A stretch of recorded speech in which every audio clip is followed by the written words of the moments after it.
உன் வீட்டில் double door fridge வச்சுருக்க, நீ சொல்கிறது எல்லாமே போய் நீ வீடியோவில் எல்லாமே நடிக்கிறியா? இப்படிப்பட்ட வார்த்தைகளை எல்லாம் லாஸ்ட்டாக வச்சுருந்த சேனலில் நான் கேட்டேன். என்ன அவங்க டென்ஷன் பண்ணுறதுக்காக தான் இதெல்லாமே பேசுகிறாங்க அப்படின்றது கூட எனக்கு புரியலை. நானும் அவங்கக்கிட்ட திரும்பி திரும்பி என்னை நிரூபிக்கிறேன்னு நிறைய வீடியோஸ் போட்டுக்கிட்டே இருந்தேன். ஒரு கட்டத்தில் அதிகமான மன உளைச்சல் ஆனதுனால நான் அந்த சேனலையே விட்டு வெளியில் வந்துட்டேன். இந்த ஃப்ரிட்ஜை பார்க்குறப்பெல்லாம் அவங்க சொன்ன வார்த்தைகள் தான் எனக்கு ஞாபகத்துக்கு வரும். இன்றைக்கி இதை சந்தோஷமாக உங்ககிட்ட ஷேர் பண்ணணும்னு நான் ஆசைப்படுறேன். இந்த வீடியோவை நீங்கள் முழுசாக பாருங்கள், எனக்காக பாருங்கள் ப்ளீஸ். இன்னைக்கு என்ன வீடியோ பார்க்க போறீங்க தெரியுமா? எங்க வீட்லயே ரொம்ப அழகான ஒரே ஒரு பொருள் இருக்கு. அந்த பொருளை தான் நான் இன்னைக்கு உங்களுக்கு காட்ட போறேன். அது என்னன்றது ஓரளவுக்கு கெஸ் பண்ணிருப்பீங்கல்ல. நீங்க பின்னால பாத்துட்டு இருக்கீங்கல்ல, இந்த பொருள் தான் அது. இது என்னன்னு தெரியுதா? இந்த ஃப்ரிட்ஜ் என்னோட சின்ன பையன் பிறந்தப்ப வாங்கினதுங்க. இந்த ஃப்ரிட்ஜ் வாங்குறதுக்கு முன்னால பழைய ஃப்ரிட்ஜ் எப்படி ரிப்பேர் ஆச்சுன்னா, இவர் கத்தியை வச்சு குத்தி அந்த ஐஸ் கட்டியெல்லாம் ரிமூவ் பண்றேன்னு ட்ரை பண்ணாரு. வயர்ல எதுவும் பட்டுருச்சா என்னன்னு தெரியல. கேஸ் எல்லாம் வந்து லீக் ஆகுற மாதிரியான ஸ்மெல் வந்து ஃப்ரிட்ஜில் இருந்து வந்ததுங்க. அதனால அந்த ஃப்ரிட்ஜை வந்து கடையில் கொடுக்குற மாதிரி ஆயிடுச்சு. 1000 rupeesக்கு போட்டுட்டு புதுசாக இந்த ஃப்ரிட்ஜ் வாங்கினாரு. அந்த ஃப்ரிட்ஜ் வந்து 10 வருஷம் ஆகுது. அதுவும் நான் கல்யாணம் பண்ணப்பவே வாங்கியாச்சு. அந்த ஃப்ரிட்ஜை இவர் ரிப்பேர் ஆக்கிட்டதுனால இந்த ஃப்ரிட்ஜை வாங்கி வச்சாரு. இந்த ஃப்ரிட்ஜ் வந்து நாங்கள் வாங்குறப்ப 23,500 ரூபாய். இந்த மேல் பாட்டம் இருக்கு பார்த்தீங்களா, அது எனக்கு எந்த விதத்துலயும் யூஸே ஆகாது. பழைய ஃப்ரிட்ஜ் ஐஸ் கட்டி ஃபார்ம் ஆகுற டைப்ல இருந்தது.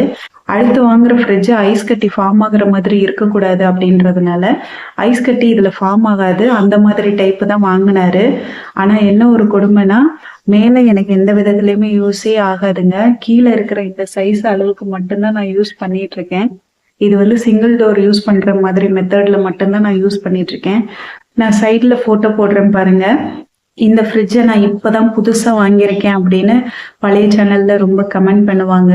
நான் போய் சொல்கிறேன், இப்போ நியூவாக தான் வாங்கியிருப்பேன் அப்படின்ற மாதிரி சொல்லுவாங்க. அதுக்கான எவிடன்ஸ் வந்து என்ன அப்படின்னா, என்னோட பையன் வந்து குட்டி பையன், என்னோட சின்ன பையன், அவன் எழுந்து நிற்கிறப்போ அந்த ஃப்ரிட்ஜை பிடிச்சி தான் எழுந்து நிற்பான். அப்படி நிற்கிறப்போ தான் நான் வந்து இந்த ஸ்டில்ல எடுத்திருக்கேன். நான் சைடில் ஃபோட்டோ போடுறேன் பாருங்க. அப்போவே நாங்கள் இதில் ஸ்டிக்கர் வந்து ஒட்ட ஆரம்பிச்சிட்டோம். இது வந்து பெரிய பையன் தாங்க ஸ்டிக்கர் ஒட்டுற வேலையெல்லாம் பண்ணான். சின்ன பையன் வந்து அப்போல்லாம் குழந்தை. அவன் வந்து ஒரு 5 வயசு இருக்கிறப்ப தான் அவன் வந்து ஸ்டிக்கர் இதில் ஒட்டினான். கொஞ்சம் பேலன்ஸ் இருந்த இடங்கள்ல மட்டும் ஒட்டி கவர் பண்ணி விட்டான். மற்றபடி பெரிய பையன் தான் இதை ஃபுல் அண்ட் ஃபுல் வந்து ஸ்டிக்கர் ஒட்டி கம்ப்ளீட் பண்ணி விட்டான். அப்பெல்லாம் வீட்டில் ரொம்ப கஷ்டம்லாம் கிடையாது. இவர் நல்லா தான் சம்பாதிச்சிட்டு இருந்தாரு. 5 ரூபாய்க்கு ஸ்டிக்கர் வாங்கினோன்னா 20 பீஸ் அதில் இருக்குங்க. இதை வந்து கொஞ்சம் கொஞ்சமாக தான் ஒட்டி முடிச்சாங்க. அப்போ வந்து ஒரு 50 ரூபாய்க்கு வந்து ஸ்டிக்கர் வாங்கி கொடுக்குறோம் அப்படின்னா அதை வந்து அவங்க ஒட்டுவாங்க. அதுக்கப்புறம் இன்னொரு நாள் என்னைக்காவது ஸ்பெஷலாக ஒரு டே இருக்கு அப்படின்னா அன்னைக்கு ஒரு 50 rupeesக்கு வாங்கி கொடுப்பாரு. இந்த மாதிரி தான் ஸ்டிக்கர் வாங்கி கொடுத்து இதை ஒட்டினாங்க. ஒரே நாள்ல எல்லாம் இதை ஒட்டி முடிக்கல. இது ஒரு 4-5 வருஷம் ஆச்சு இதை கம்ப்ளீட் பண்றதுக்கு. அன்னைக்கு 50 ரூபாய்க்கு இந்த ஸ்டிக்கர் வாங்கி கொடுக்குற நிலைமையெல்லாம் இருந்தது. ஆனா இன்னைக்கு அந்த 50 ரூபாய் இருந்ததுன்னா நான் எப்படி காய் வாங்கி சமைக்கலாம் அப்படின்ற மாதிரி யோசிக்கிற நிலைமைக்கு வந்துட்டேன். காலம் எல்லாத்தையுமே மாத்தோம். நம்ம இருக்கிறப்ப நல்லாவே செலவு பண்ணிக்கலாம். இல்லாதப்ப அந்த 50 ரூபாய் ரொம்ப வேல்யூவா தெரியும். அந்த 50 ரூபாய்க்காக ரொம்ப கஷ்டப்பட வேண்டியது இருக்கும். அதை செலவு பண்றப்ப ரொம்ப பார்த்து செலவு பண்ணுவோம். ரொம்பவே பெயின்ஃபுல்லா இருக்கும் அந்த நாட்கள்லாம். அதை இன்னைக்கு நான் அனுபவிக்கிறேன். சில கஷ்டமான சூழ்நிலைகள் எனக்கு இப்பெல்லாம் வந்தது. அந்த டைம்ல நான் வந்து சாய்ஸ்ல எடுத்தது இந்த ஃப்ரிட்ஜை வித்தரலாம் அப்படின்னு தான் நினைச்சேன். அட்லீஸ்ட் ஒரு 3000 ஒரு 5000க்கு போச்சுன்னா கூட நல்லா இருக்குமே அப்படின்லாம் ரொம்ப எதிர்பார்த்தேன். இந்த ஒரு வருஷத்துல என்னோட சின்ன பையன் பிறந்த நாளைக்கு மட்டும் நான் ஸ்டிக்கர் வாங்கி கொடுத்துருப்பேன். அதை நான் வீடியோல கூட காட்டியிருப்பேன். அதுக்கப்புறம் நான் ஸ்டிக்கர் வாங்கி கொடுக்கவே இல்லை. எனக்கு அதை தோணவே இல்லை. என் பெரிய பையன் சின்ன பையனா இருந்தப்பவே இதை கம்ப்ளீட் பண்ணி முடிச்சுட்டான். இந்த ஃப்ரிட்ஜ் வாங்கினப்போ அதை அழகுபடுத்தணுன்றதுக்காக அதை அப்படியே பண்ணி அதை ஃபில்ல கம்ப்ளீட் பண்ணி முடிச்சாச்சுங்க. அதுக்கப்புறம் என்னோட பெரிய பையனுக்கு இந்த ஸ்டிக்கர் ஒட்டுற விஷயம்லாம் வந்து பிடிக்கிறது இல்லை. பெரிய பையன் ஆயிட்டான்ல, அதனால அதை அப்படியே விட்டுட்டான். ஆனா எனக்கு என்ன வருத்தம்னா, இந்த ஃப்ரிட்ஜ் ரிப்பேர் ஆயிடுச்சுன்னா இதை கடையில் கொடுக்குற மாதிரி வரும்.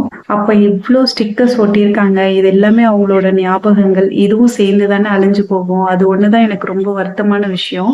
இது மாதிரி உங்க பிள்ளைங்க ஃப்ரிட்ஜில் ஸ்டிக்கர் ஒட்டி வைப்பாங்களான்னு கமெண்ட்ல கண்டிப்பா சொல்லுங்க. ஆனா இந்த ஸ்டிக்கர் ஒட்டி வச்சது பசங்களோட விருப்பம் கிடையாது, என்னோட விருப்பம். எனக்கு அது ரொம்ப பிடிக்கும். எங்க வீட்டுல எந்த ஸ்டிக்கரும் எந்த இடத்துலயும் ஒட்ட முடியாது. எனக்கு இருந்த விருப்பத்தை என் பெரிய பையன் மூலமா நான் நிறைவேற்றிக்கிட்டேன். நம்ம வீடு காலி பண்றப்பெல்லாம் இந்த ஃப்ரிட்ஜை வந்து நம்ம ஏத்துவோம்ல, அப்ப சின்ன பசங்க ரொம்ப ஆர்வமா அந்த ஃப்ரிட்ஜை பார்ப்பாங்க. இந்த ஃப்ரிட்ஜ் மட்டும்தாங்க எங்க வீட்டுல அழகான பொருள். அதனாலதான் இதை உங்களுக்கு நான் ஸ்பெஷலா காட்டினேன். வேற எந்த பொருளும் இந்த அளவுக்கு அழகா இருக்காது. எல்லாமே பழைய பொருள் தான். அதெல்லாம் நான் இன்னொரு வீடியோல நான் காட்டுறேன். இந்த வீடியோ பிடிச்சிருந்ததுன்னா மறக்காம லைக் பண்ணிக்கோங்க. நன்றி, வணக்கம்.